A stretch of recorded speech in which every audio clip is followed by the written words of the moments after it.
if you did come from that background of college or uni or film school or whatever, and you actually went out and got these licenses or qualifications, I know then that you actually want to be in the industry. I know that you want to do this job because you've spent this money. You've spent 6 months to a year working on that. Of course, you're dedicated. Why wouldn't I take you on? If you've managed to do this as well as going to a film school, of course I'm going to take you on, because that means that I know that you want to do this job.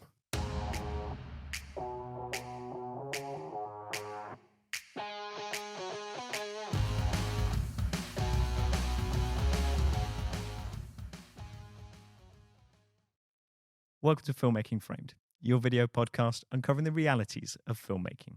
I'm your host, Danion Hughes. And I'm your host, Tom Dexter. With us today is electrical best boy, Mike Bonnar. Mike has worked on Day of the Jackal, A Gentleman in Moscow, and The Reckoning. Great to have you with us, Mike. Thank you for having me. No, really excited, man. It. Yeah, really appreciate it. So please, can you define the role of a best boy? Okay. Essentially, a best boy electrician. I've not been doing it too long. This is only maybe my fourth, fifth year, so still relatively new in this role. But within the electrical lighting department, you are essentially the middleman who deals with the logistical side of the whole lighting department. So the gaffer essentially only wants to focus on the set, the floor, and keeping the DOP as happy as possible and keeping his team happy. He doesn't need to be dealing with locations or getting this set rigged or things like that. Making sure gear's arriving on time. Any extra labour is sorted. So that's what I do. And that gear can include the machines. Yes, exactly. Could you give a kind of overview of the different machines that you typically book? So usually they can vary from a small scissor lift or a small genie boom to get up to 20 feet up to a window, or a huge cherry picker, a 76-meter cherry picker that needs to either light a valley or get over a church through some stained glass windows or something like that. Yeah, so they can vary from really small to really big, depending on the budget, the size of the job, what job it is, if it's actually needed. One thing that is usually the case when it comes to machines is if you're shooting at night time. So if you're shooting at night time, night exteriors especially, a street may only be lit with lampposts, whereas you'd need something much heavier to kind of bring the whole scene to life, essentially. Makes sense. Mm. And how much time does it typically take to rig one of those kind of machines? Obviously, it varies. It could depend. Usually, you could do it in an hour if you've got the right amount of people, or in other cases, it could take a whole day to rig however many machines. Like I said, if it's a church or a cathedral, when they've got 15 stained glass windows on either side, a stained glass window takes out so much natural daylight that you'd need a certain amount of lights coming through each window. So that could take all day with over 10 of you. That makes a ton of sense. And so you've explained the role of a best boy. What are some of the common misconceptions people have about the role? One thing that people joke about is that you don't do anything because you're not necessarily on set all the time. There's a common joke that the best boy introduces themselves to the DP on the very last day because you don't see each other. Yeah. Whereas in reality, they are behind the scenes. We all work behind the scenes, but a best boy, or essentially any person in their department that deals with logistics that aren't on set, they are usually the people going around different locations and working with different people to make sure that everything runs as smoothly as possible. For me, for the gaffer and the lighting department. So essentially, a best boy, like electrical best boy's job, is to make sure the gaffer's life is as easy as possible. Yeah. So making sure they've got the right people, making sure they've got the right equipment, because the gaffer's got so much in his head already, looking at the scene, the shots, making sure it's lit properly. He can't be thinking about, is this rigged at this next location? Have we actually got those people booked for that day and that day? Has this guy been paid? Things like that. He doesn't need to be worrying about that. So it sounds like you'll do a lot of what in other departments would typically fall under the coordinator role Yes. in terms of manpower, equipment. Exactly. Yeah. Logistics. Yeah. And who are the departments that you would tend to interact with the most in the Best Boy function? Generally, obviously, as a Best Boy or just lighting in But we'll general. do Best Boy first, and then we'll broaden it to the So electrical department. with the Best Boy specifically, mainly production, locations department, especially, the accounts department, for things like, things getting paid, people getting paid invoices, payroll, stuff like that. And then art department. Interesting. Yeah, so when it comes to art department, or props, should I say, they are they work very closely together. They have, when it comes to sets, they have lights that they want to put onto set, or electrical equipment that they want to bring onto the set to see if it works within the scene. So then, if it doesn't, they'll come to us and say, "Is this okay to put in the shot?" And we'll check it over. Or I'll say to them, "Would you mind ordering these strip lights instead of these strip lights, because the ones that you've bought, they'll flicker on camera. Whereas if you get these ones, we've tested them before. We know that this will work." So yeah, art department as well. And with the kind of art department, obviously there's the art department have what's called practical sparks, and then Yes. you guys are kind of main sparks. What is the dividing line between if something is going to be handled by yourselves or handled by Prac Sparks? Prac Sparks generally, they pre-rig things, but they'll work predominantly with art department. So if it comes to wiring up a set with, let's say, in a kitchen with strip lights, Prac Spark would do that, or kitchen sockets, or things like that in sets. They'll do all that before we get in there. But we will work with them directly to make sure that everything is running smoothly. Because essentially, a Prac Spark is its own little department, essentially.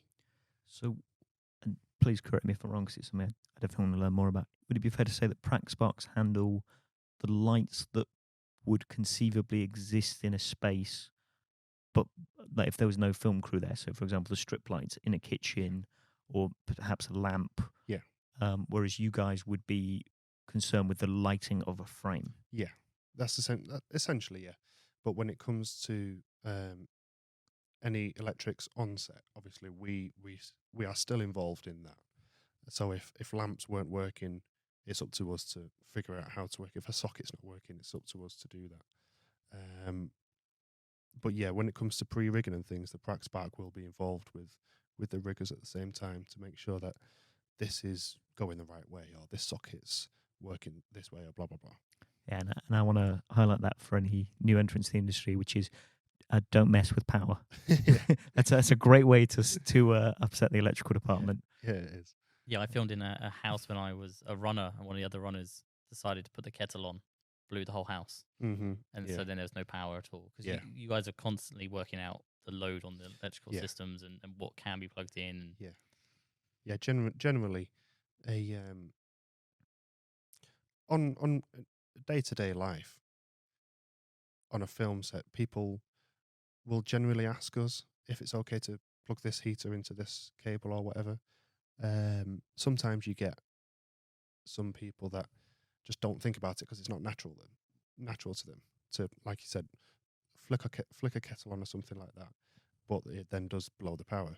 So then, we just politely ask everybody to just check with us first, especially when it comes to like the DIT or the monitors or something like that, and vice versa. We'll always ask DIT if it's okay to switch the Jenny off, because they've got a lot of data to go through, and they might be using our power. They'll have a battery system anyway, but it's just courtesy for us to ask them to just give them a 5-minute warning so that they can switch over. And if any of the audience don't know DIT, Digital imaging technician, yeah. So they handle the rushes from each take or each scene, and sometimes they can be an on-set grader, so they'll actually work with the colours while they're on set. But that depends on the size of the production. Interesting. Can you kind of go through what all of the roles in your department are, kind of maybe starting from the junior level, working your way up? Just very briefly explaining what that role is and what they might do in a kind of a couple of sentences. Yeah. So in general, the electrical department, Sparks, don't really have trainees. It's slowly coming into practice having a trainee, like most other departments do. But because the electrical department, you're essentially working with electrics, it's hard to run or organise a trainee scheme for the electrical department without them going through another avenue where they can get electrical experience. But essentially, not at the bottom, but the basic Spark, they will they're on set or they might be off set, and they'll rig all the lamps that the gaffer and the best boy asked for, or they'll bring in white poly to bounce or anything like that, or frames that need making. On a typical five person team, you'll have the floor Spark, which is they deal closest with the gaffer on the set. So if it's a small room like this, it'll only be, let's say, the floor Spark and the gaffer that are on set. The other Sparks will stay outside and rig lamps outside and various things like that. And then you have 2 truck Sparks. So one will stay on the generator, and they'll look after the generator. They're called the Jenny Ops. They start up the Jenny in the morning, go check the oil and water. They'll run out any mains. So that their responsibility is to oversee the generator, make sure the power is the correct levels and nothing's unbalanced or anything like that. And then the other truck is the lighting truck electrician. That's usually where you've got most of the lamps, most of the little fiddly lamps, the LEDs, and their job is essentially to be a storeman for the electrical department, if that makes sense. Things come off the truck, things go back onto the truck. They know exactly what's come off and exactly what's gone back on. So those 3 in a typical 5-person team. Those 3 are the Sparks, and then you've got the best boy, which is usually what I do now in general, but I haven't done my whole career, obviously. And like I said before, the best boy is the middleman, so they'll sort out the logistics between the lighting department and other departments. So they've got to keep the lighting department as happy as possible, and other departments, from production to locations to art department to even cameras and grips. And then you've got the gaffer, and the gaffer oversees, he's the head of the department, so he oversees everything. But he is focusing on, or she is focusing on the DOP and other HODs on the set. And that's essentially the job of a lighting department, in a sense. and would it be fair to say that other than yourself as the best boy, the person the gaffer works closest with is the DOP, director of photography? Usually, yeah, the DP, the director of photography, and the director, yeah, but also like the key grip and the camera operator, when it's on a set, when it comes to certain shots and things like that. But essentially, yeah. And presumably the production designer and art department on where you can light and what Exactly. they can put in that it's not going to block those lights or Exactly, yeah. But one department that some people don't realise that lighting, but especially a gaffer, is involved with is makeup. So when it comes to certain scenes or certain shots, let's say us like this, for example, it's all quite soft and it's lovely. Whereas there'll be some shots where it's quite an intimate scene. So that means you can't light from up top, because eventually you'll get under shadows under their eyes. And that's one of the worst things you can have for a makeup department, because you could have the prettiest person on the planet, but if they've got dark under eyes that the makeup department have worked so hard on to make them look really good, it doesn't work. So then you need to liaise with the makeup designer or the makeup supervisor to see if you can either bounce a bit of light back into the face so that they're softer, or think about a different lighting setup. Things like that, yeah. That's really interesting. That makes a ton of sense, but I never would have thought of it. Yeah, it's the same with maybe not now because we're using more LED lamps, so they're much cooler. But we still use a lot of tungsten lamps, and tungsten give off heat, a lot of heat. So if you're in a studio with a lot of tungsten lamps, a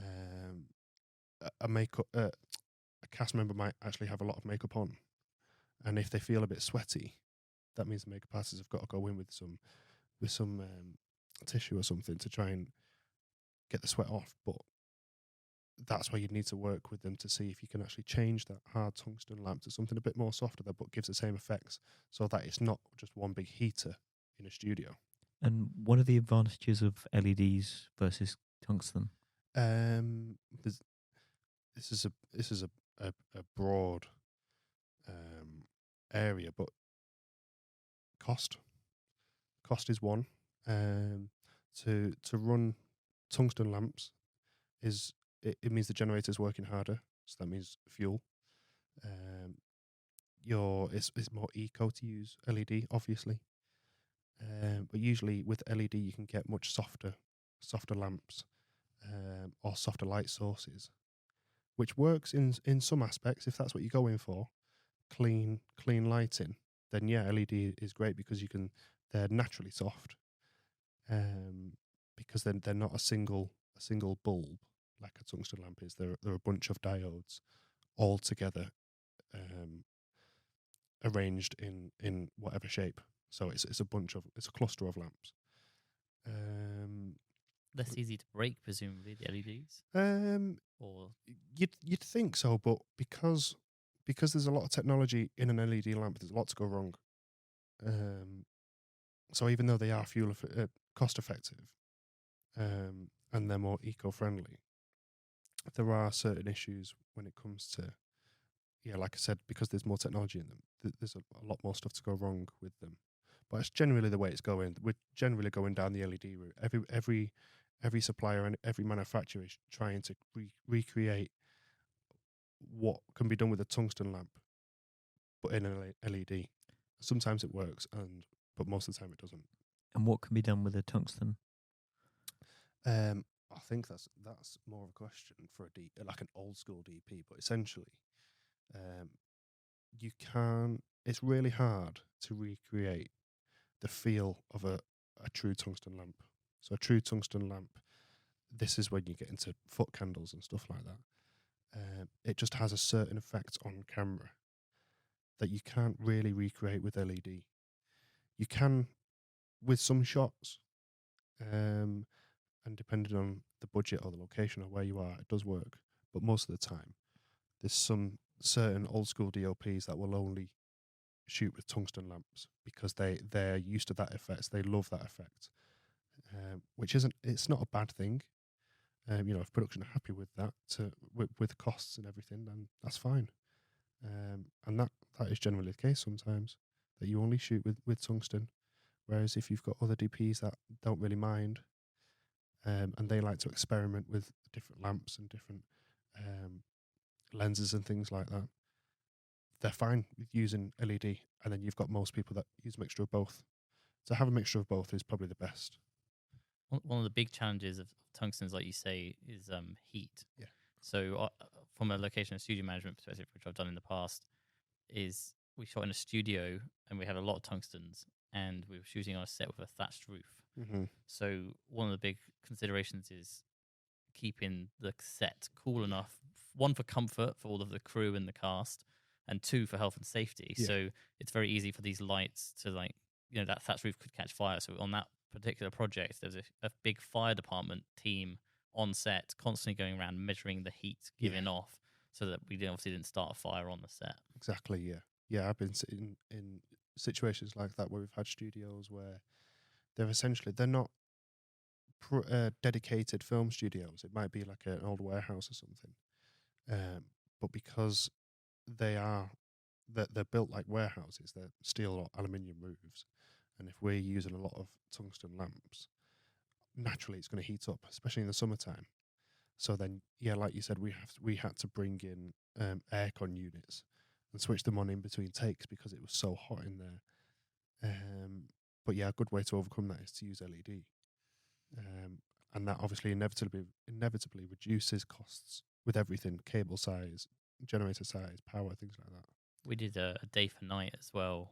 For people listening, where we were shooting during the daytime, but it was a night scene, and we used blackouts on the windows, but it was summer and it's hot outside, Yeah. and we had tungstens, so it was You can't win, can you? very hot Yeah. inside that. Like, it was just a house scene, but it was very, very hot. Yeah. Yeah. Yeah. So that's a big consideration.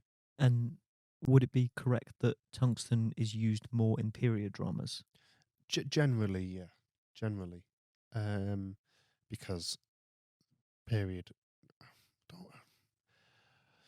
I don't know really why, but I think mainly because period was use of a lot of candles, a lot of tea light, not tea lights, but lanterns and things like that.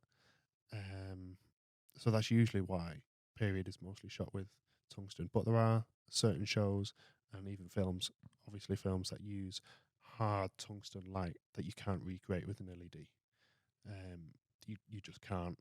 And for anyone who doesn't know, hard light compared to soft light? Hard light is looking for more shadows, or it's more directional. So, like I said, in a church or a cathedral, you'd really struggle with an LED lamp outside of the windows because stained glass windows in a church, they take out so much light, so much stop, essentially, that you can't recreate that with an LED. An LED wouldn't be able to penetrate the glass as hard as a tungsten or a HMI, a daylight hard lamp. So that it'd be pointless to have 20 soft lights around a cathedral or a church because it just wouldn't penetrate it. So you'd have to use hard light. That's usually why cathedral or church scenes or things like that, they're big rigs. They're expensive rigs. It could be pre-rigged for 2 or 3 days before we even shoot there. It's because you need that punch to actually get into the church, into the cathedral, because the windows take out so much light. So in certain areas, that's when it's useful. You mentioned that different DPs will experiment with different light combinations and have different preferences. Is there much chance? Well, I guess my question is it only when you're on set or on a job that you get to, as an electrical department, test out these lights, or are there situations where outside of it where you're testing lighting? You can usually, you test on the job. Maybe not for big scenes because time is money and you can't do it on the day. But usually, if the DP or a gaffer have certain things that they want to test out, you can have camera tests or pre-lights. So usually you'll have a pre-light day where that's a whole day to essentially work out, is this going to work? Is that lamp going to work with this shot? Things like that. So that's when you can test different lamps, different soft frames or anything like that. Different sizes of lamps. Is it going to work with that lens?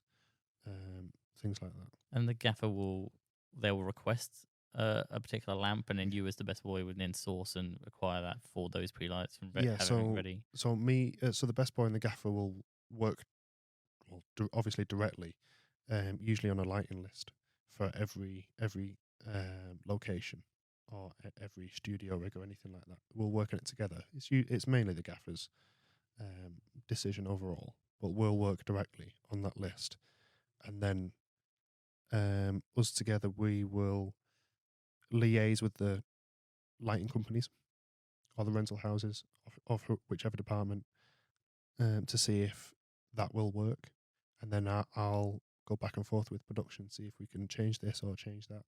I'll speak to the lighting companies to if they've got any issues, if we've got any issues. If they've not got a certain lamp or certain generator or whatever, it's then up to us to work out how to resolve that issue. And you're on hiring and off hiring lamps as and when you need them based on your schedule and the scenes. Yeah, exactly. Usually you'll have the lighting truck and the generator will have, that's your standard shooting kit. and that'll get you through the job. Whereas things that need pre-rigging or de-rigging, they will be hired as extras. And let's turn to you. How did you get into the industry? When did you know you wanted to work in the electrical department? So quite, I wouldn't say controversially at all, but I went to film school. How dare you? I know. I know. Yes, I started off in college, and then I went to university, which was Manchester Film School. So that was 3 years of mainly practical learning on a film set. It was called single camera drama, and we had modern equipment. It wasn't like other colleges or film schools where it's quite basic gear. This was actually quite well established equipment that you're actually going to use in the industry. So I spent 3 years there and graduated. But I think it was in my first year I realised that I wanted to do lighting. I didn't go into film school wanting to do lighting at all. I think anybody that starts off going to film school, you either want to be a writer, director, a camera operator. Everybody wants to be a camera operator. But then I quickly realised that as soon as I went there, your mind is opened to 30 different job roles, from script supervising to props to a grip. I didn't know what a grip was before I went to film school. Nobody does. I thought a grip essentially was a gaffer when I was in my first month there. That's how little you know going into a film, because you're still a student at the end of the day, aren't you? So yeah, I realised that I wanted to do lighting from another student that was there, that I work closely with now. And then essentially just tried focusing on that. But because I was in film school, I did toy with other departments. So camera department, sound department. I ventured into sound and camera, even writing and directing. Just testing the waters with every department, just to make sure that when I did leave, that's the right department that I wanted to be in. So essentially, while I was in my third year, I was already working. I was very grateful. I was very fortunate to be already working in the industry as a trainee, on a few Bollywood jobs here and there, and just as a daily on this drama or this drama. So when it came to me actually finishing film school, I'd already had the contacts to get myself out there. I'd already had my driving I'd already had my driving license by that time, so I could get to the shoots. But I very quickly realised that if I wanted to be a spark or electrician in the industry, I needed to get electrical qualifications straight away, because you can't. It's quite frowned upon to just come from a college or a film school as a spark specifically, because it is an electrical department and you are an electrician by trade. So you do need qualifications or certifications to back you up with that, because you are playing with electrics on set. And what are some of those certifications that people could look to do? So like a City and Guilds qualification, BS 7671, like a 18th edition, a level 3 electrical qualification. There's a temporary power electrical qualification called the 7909, which is more tailored for our industry because it's temporary installations, generators, things like that. But that's like a basic one that you need. In general, you should have. I say you should have. It's good to have. It's good from a health and safety perspective, a risk assessment perspective. Yeah. Yeah, especially now that people can get away with saying you're a competent person, but in reality, you do need to be a qualified person. So that's what I very quickly realised early on, that I needed those qualifications. And these qualifications cost money, presumably that you paid out of your own pocket, so that you could get the work later on. Yeah, and that's the unfortunate bit. You spend this much money going to uni or whatever as a student, and now you realise that you've got to pay for these extra qualifications. But in general, it all comes back around. And especially, I was told early on to get my HGV license, because essentially, if you have your HGV license, you can get on one of the shooting trucks quicker, because you can drive that truck. So gaffers or best boys, when they're looking for crew, they'll look through the contacts and see who's got the HGV, and that usually bumps you up the list a little bit. But in general, you'll make that money back within. Well, I made it back within the first week. I was very, very lucky to make that money back because I got on a commercial. Commercials pay more money. But it is an investment. They are investments that you do. Going to get this course or get this qualification. They are investments for your career. If you actually want to do it like that, they're investments for your career that will eventually come back around and benefit you. Do any of those need renewing? When HGV, yes, but only like I can't remember the actual the years, but electrically, it's just to keep. It's good to keep on top of things, and new editions of things will come out every however many years, 5-10 years or whatever. So it's good to keep your knowledge topped up, because new technology comes out and you will forget things. If you only stay in one lane, that you are only going to focus on that lane, where in reality things move on all the time. So it's good to keep on top of all that stuff. And how has the rise of electric jennies kind of affected film sets? Wow. Well, I think inevitably it's already started going down the battery route now.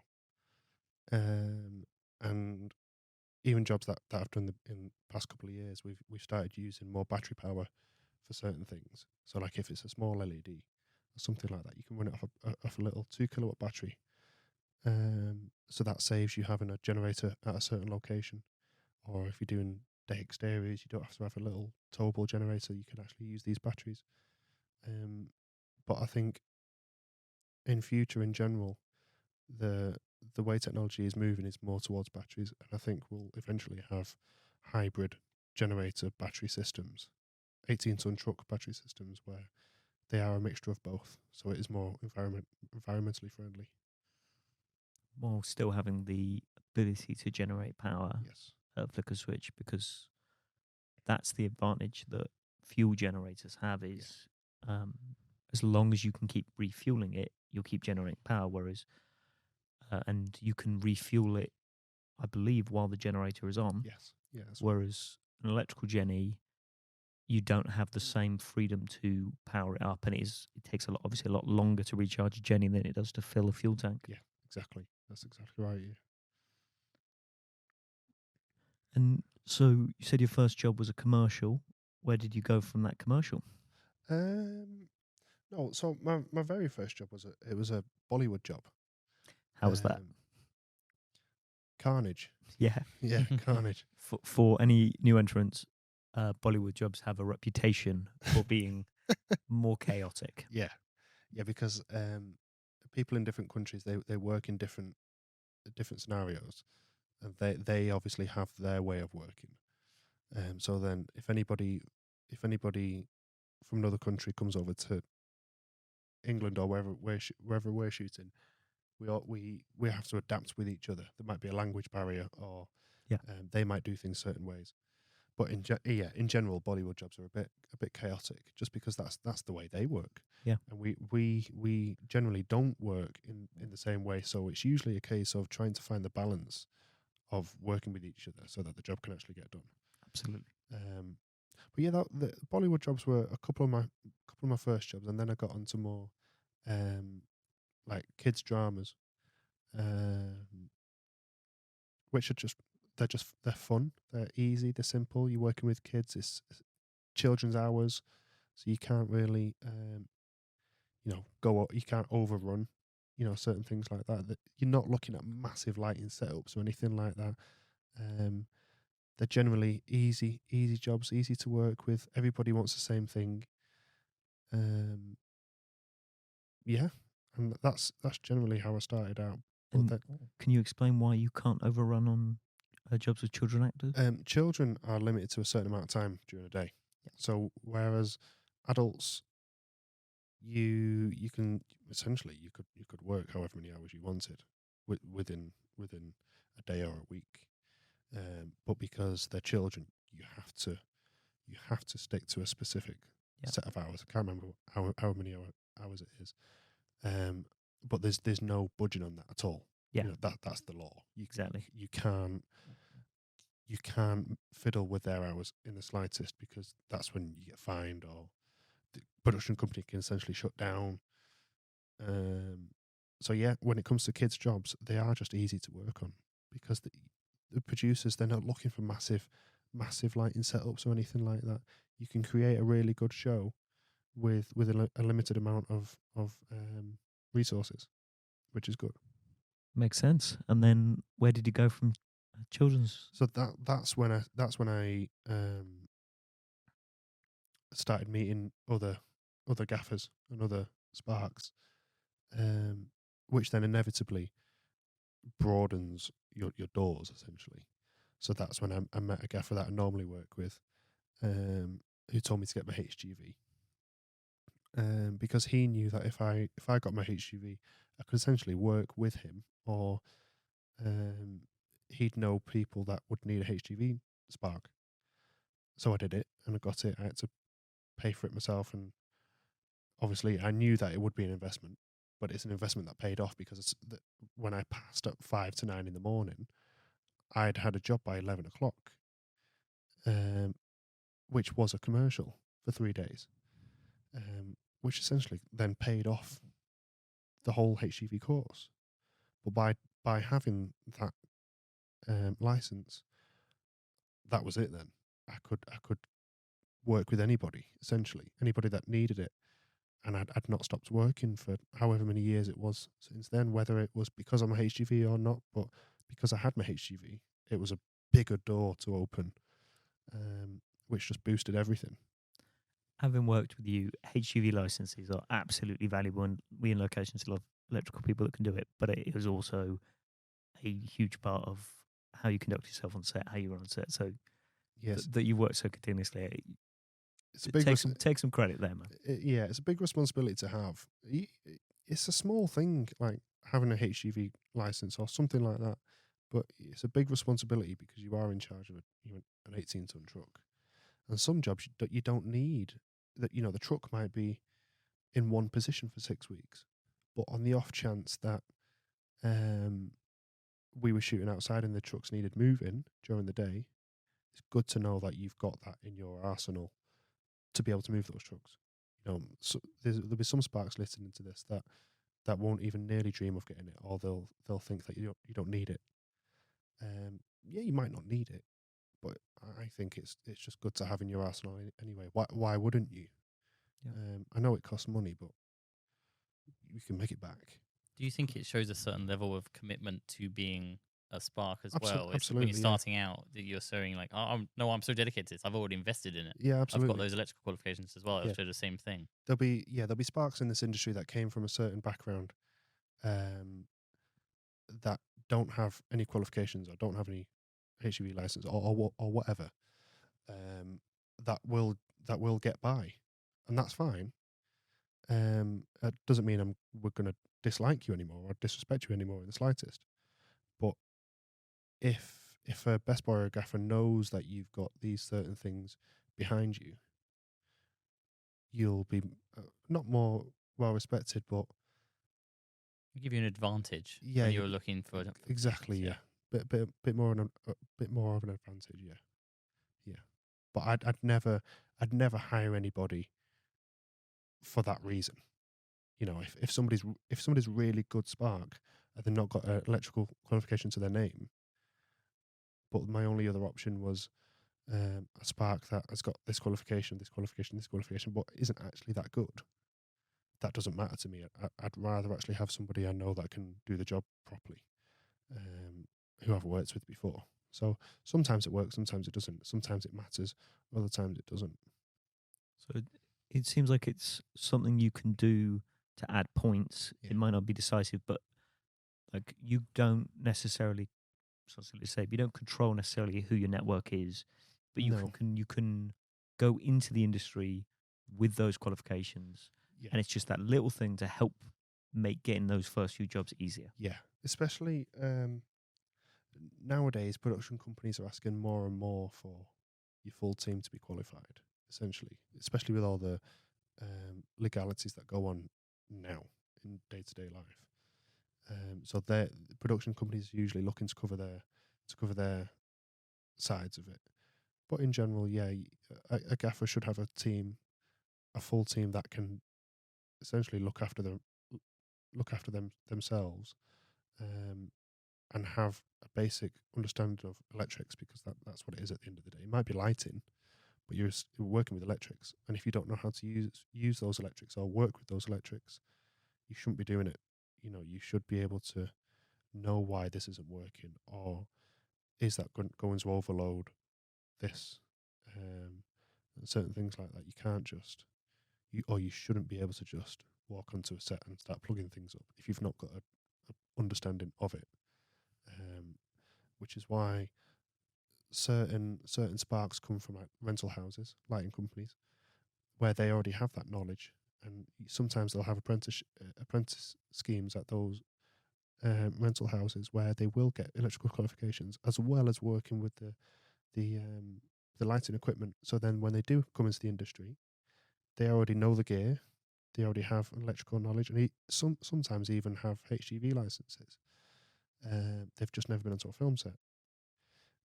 And one of the other avenues is people who come from electrical backgrounds, actual commercial sparks or domestic sparks, that have never seen a film set before, but their skills are in another industry completely. But when it comes to a film set, they're transferable skills. So because they're already qualified electricians, of course they can do the electrics. It might be different electrics that they're used to, but they'll know how to do it. They've just never actually been onto a film set. So yeah, I would say anybody that comes from like a film school background or a college background or something like that, in the electrical department specifically, go out there and actually get your qualifications or get these licenses. Just do anything you can to try and put it into your arsenal, because it will benefit you completely. It's not really desirable to just come from a college or a film school, even though you've been on a film set in uni or a short film or whatever. That's not the real world when it comes to film and TV. But the benefit of being there is that, like you said, you could explore what you wanted to do, and you can make lots of contacts, so that those who do then go into the industry, you can say, "Oh, I worked with so and so at film school on a little short. Now they're a spark, and they can." Yeah, because it shows, especially. Well, I'm only speaking on behalf of Best Boys and Gaffers, but if you did come from that background of college or uni or film school or whatever, and you actually went out and got these licenses or qualifications, I know then that you actually want to be in the industry. I know that you want to do this job because you've spent this money. You've spent six months to a year working on that. Of course you're dedicated. Why wouldn't I take you on? If you've managed to do this as well as going to a film school, of course I'm going to take you on, because that means that I know that you want to do this job. I've got no reason to not hire you. Yeah, and you're showing that commitment and that graft, both to spend the money and also to take that time. Yeah, because it's a lot of time out of work, and it's a lot of money that you'll spend on this stuff. But if you've done that, and you've passed in all of these areas, why wouldn't I take you on? I then know that you actually want to do this job. Is there a certain tier in the hierarchy of the department where you have to have the qualifications? So does every gaffer have electrical qualifications, or can you get by all the way up to the top without? No, I'd say 99% of gaffers do. And what, rough, pulling it right up your ass, percentage of Best Boys? Oh, I'd say the same, around 99%. So it's only really at those junior levels where some do, some don't. Yeah. And then those who are really dedicated might get the qualifications so they can go up the tier. Yeah. Because some people can just stay sparks, presumably their whole career if they wanted to. Yeah. But if you were looking to step up, you need to take those steps. Essentially, yeah. And what are the skills you need to develop as a best boy that you wouldn't necessarily use as a spark? The first one I'm thinking of is, because traditionally I get the intentions, which are documents that detail what's coming from the best boy. So that would be kind of graphics and computer skills that wouldn't necessarily need. Yeah, I wouldn't say there's anything specific in terms of that you need to be a best boy. Well, I can only speak from experience. One of the things I would say works for me is I'm quite good with people. So I'm a bit of a people person. So my relationship with production or locations or art department or whoever, I've got a nice relationship with them because I can talk to those people in that sort of way. I can 100% confirm that. And like, big shout out if you're looking for a best boy for your job. Like, I know he's getting married soon, so you might not be able to grab him, but genuinely one of the most professional, sweet, lovely people I've ever worked I with. appreciate that, mate. Thank you very much. But yeah, usually because you're in that role, you have to have that relationship with these people because they're the people that you're going to be dealing with for 4 months. You might not even see the film set. You know, you might not even see the people that are on the crew. So yeah, I'd say just having a positive attitude, and when it comes to dealing with issues, if you can have if the people that you've got that relationship with, the issues will be resolved much easier than if you actually don't get along or if you've got a certain ego. If you, in this industry is full of egos, as we all know, but unless you've got the skills and the reputation to back up that ego, it's not going to work. What's the point in you having a big ego? So yeah, there's many things that I wouldn't say you'd need a specific thing to be a best boy. Like I said, I'm still fairly new to it. 4 years, but that's still it's very small in the grand scheme of things. You've got career best boys that have been doing it 30, 40 years, and they are the cream of the crop. They're at the top of their game, and they might have a completely different experience to what I have. They would have worked on much bigger films, or much bigger TV shows, which might have dealt with other issues that I've not even come across yet. How does working on a film versus a TV show differ? It depends on the size of the film or the TV show. A TV show might be, like I said, it could be a kids show, which you might not have to deal with any logistics at all. The trucks might be in one position for 6 months, or the lighting rigs might stay the same for 12 weeks. Whereas bigger films or bigger TV shows, yeah, you might be in a studio for 6 months. So then it's essentially the same thing, but when it comes to moving around or different locations or labor and things like that, that's when it gets different, because you've got to be all over certain things. But that's when you get onto the bigger TV shows, the bigger films, you have other people to deal with. So you're not just one best boy anymore. You have a rigging gaffer or a rigging best boy, or you might have a best boy who only stays in the office. So then if you've got a rigging gaffer, they've got a rigging team that sort of takes some of that pressure off of you. And then you might have a floor best boy that I've not worked with. I've not worked on a job where I've had a floor best boy before, so I can't say much on that. But that's another bit of responsibility that you don't actually have to take on. You can focus on your job. So essentially, when it comes to the bigger jobs, it can get easier. The more people that are there with you. But in the same breath, some of the lower end TV shows can be just as simple and easy because there's a lot less to deal with.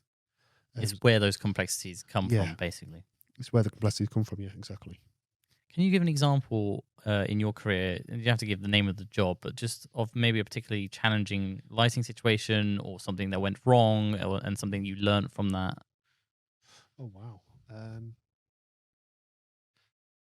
Or it could be someone you observed making a mistake and learned something, but something where, that from your experience you've picked up. That's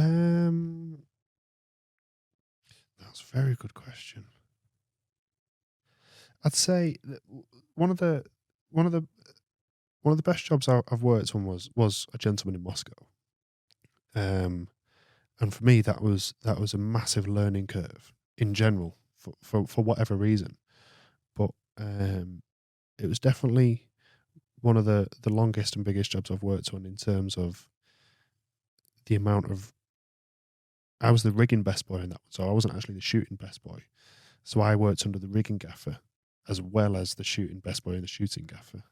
Can you define the difference for anyone who's not sure? So a rigging gaffer, the gaffer is on set with the best boy, but whereas a best boy would usually go off and do these rigs and certain things like that, that's what the rigging gaffer will then do. So that again takes a bit of pressure off the best boy. So the best boy and the gaffer only focus on what goes on day to day with the shoot.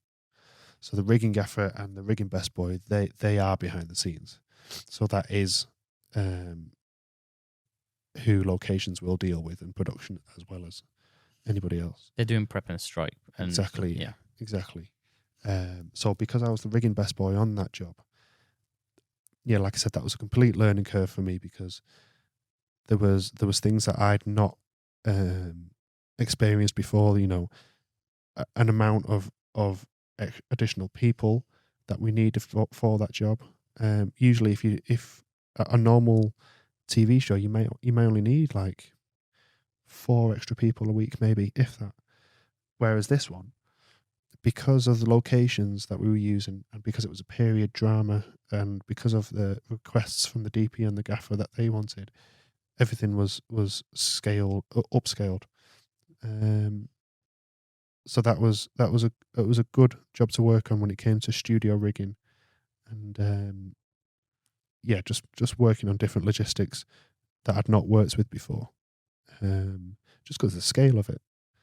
But then if you do another job like Day of the Jackal, let's say, even though we only did the UK unit, technically that was a bigger job than a Gentleman in Moscow.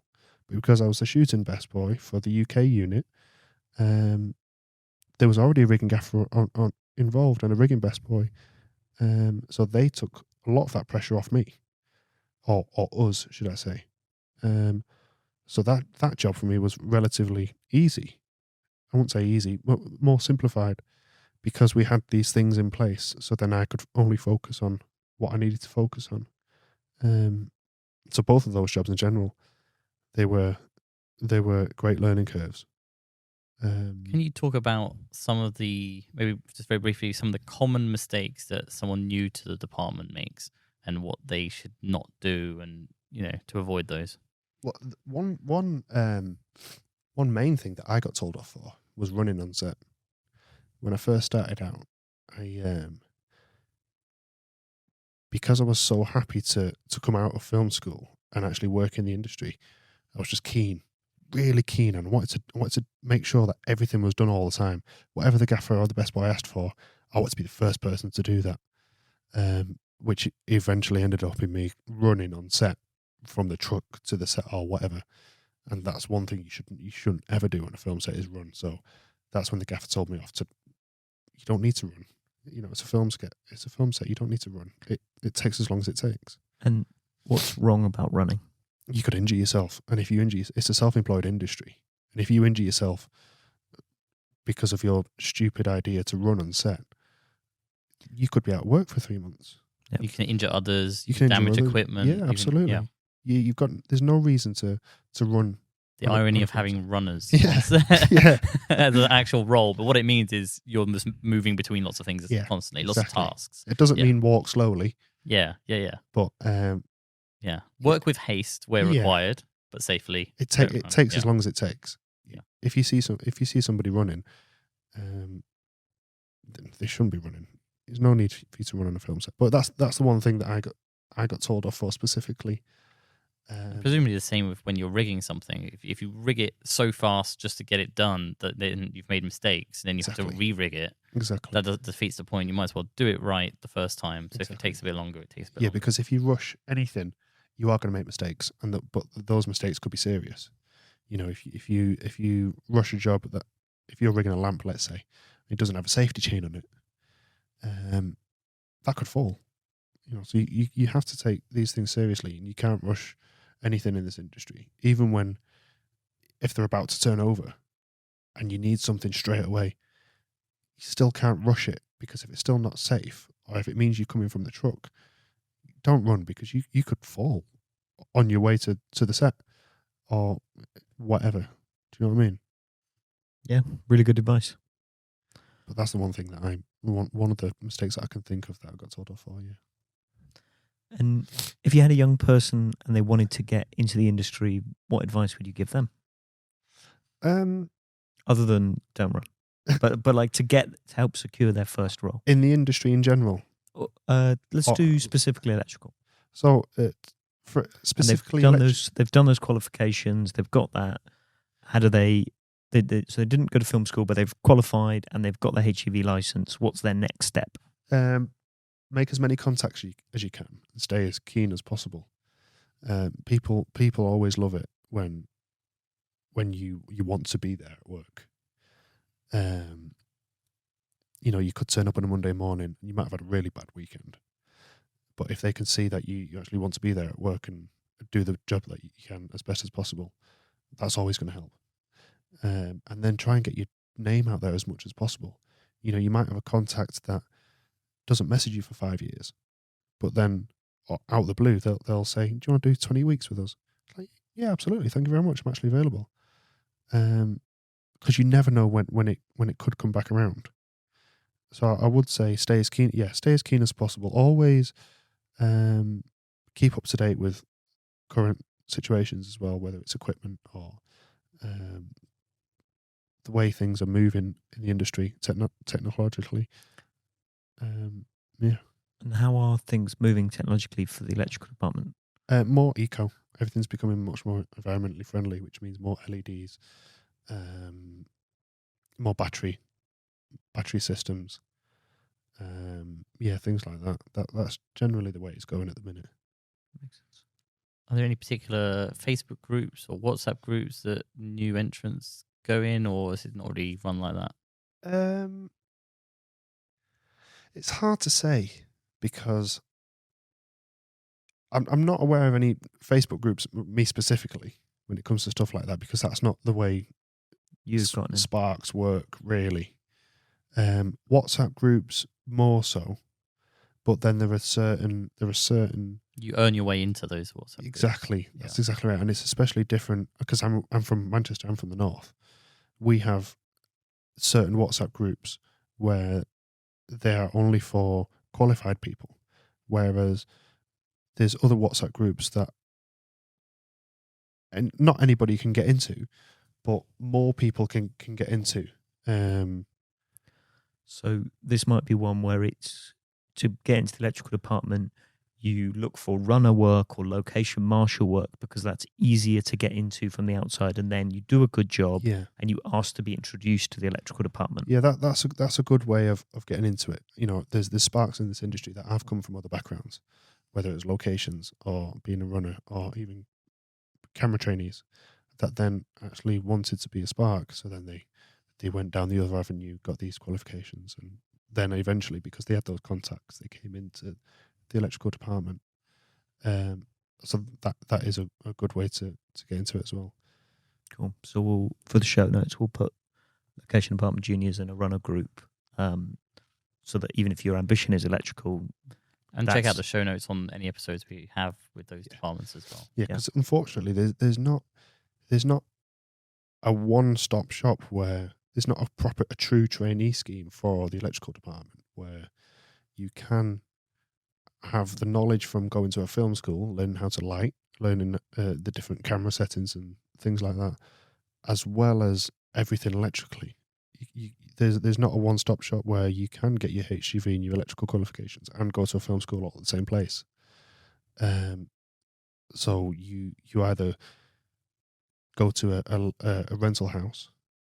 That's another great way in. That's a really good way to get into the electrical department, because when you're prepping for a job, you see all those people in the lighting houses, and you know their faces already. So you have that relationship with them, whether it could be tiny, but then once you get an idea that they might be coming out of the rental houses, you already know them, and then that's great because you're like, oh, he's coming out. Yeah, let's get him out on a job. That's great.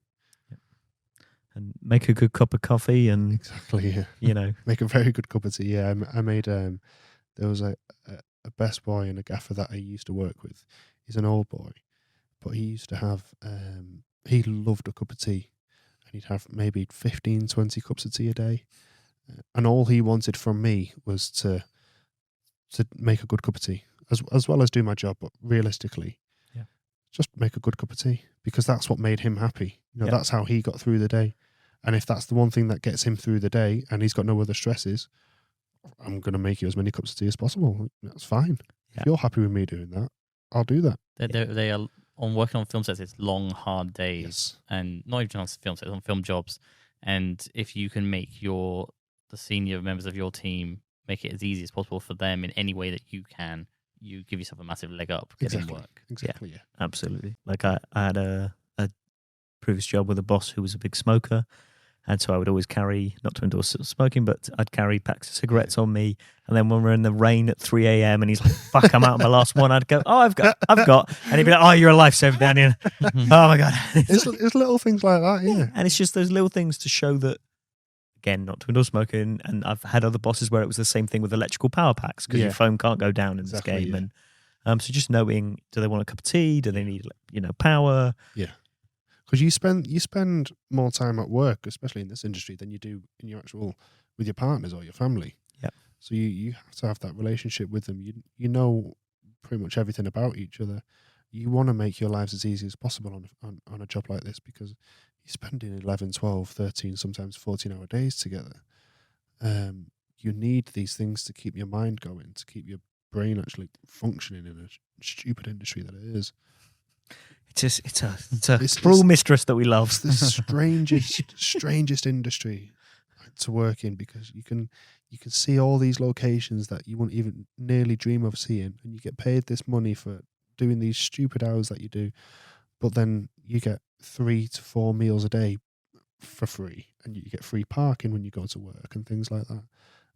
So it is, it's a bit of sacrifice from seeing your family and friends sometimes, but then it does benefit in other ways. Absolutely. That's why it's a stupidly strange industry that we are all involved in and we all love. Yeah, and people outside the industry can never understand why you're like, "So can you go on holiday in 4 months?" You're like, "I don't know, man." I don't know. I don't know. Ask me in 3 months. Yeah. I'll have more of an idea. I just want to add another. I went to National Film and Television School, and we did have volunteer sparks on that who, can be more junior, and that's. I just want to put it out as for people if they want to just see if they like Yeah. sparking and want less pressure. Exactly, for yeah. their student films And Build your network and in the build a future. network. Yeah. And modern day now, we're always open to work experience or anything like that. Always. If the job's right for it, then yeah, why wouldn't we have somebody shadow us or be a trainee? And there are certain trainee schemes that are slowly coming about now, with things like screen skills. Screen skills? Mhm. Yep. Yeah, screen skills, things like that. So that it is slowly happening. But there's certain jobs that I've been on where we weren't able to do that. Let's say with the Reckoning, that was a quite a controversial Jimmy Savile job. Let's say, Yep. It would have been hard to have a work experience spark on that job, because we needed to focus on certain things and trying to keep the show as safe as possible. It might have worked with enough prep, but when it actually came to it, it just wasn't the right job for it. So you can't have it on every job. And for my final question, what is the best piece of advice you've ever received? Doesn't need to be related to the industry, just something that you live your life by. Oh, in general? Yeah. Oh, well, I've got there's a few. One of the ones in the industry was to get my HGV. Yeah. I was told at a very early age to get my HGV by the gaffer that I usually best boy for, because that just elevated everything. I think that was the true start of my proper professional career, because it just opened up so many doors. whether I was even on a truck or not. I'd had those contacts because I was able to do this. I'd spent that money, and I'd made that money back within 3 days, and then it just blew up.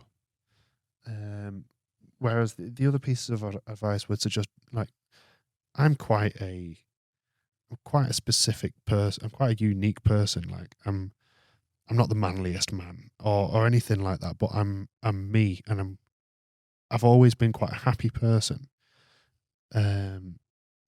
So yeah, so somebody once said to me quite early at an early age, just be yourself, because people are going to like you and dislike you all the time.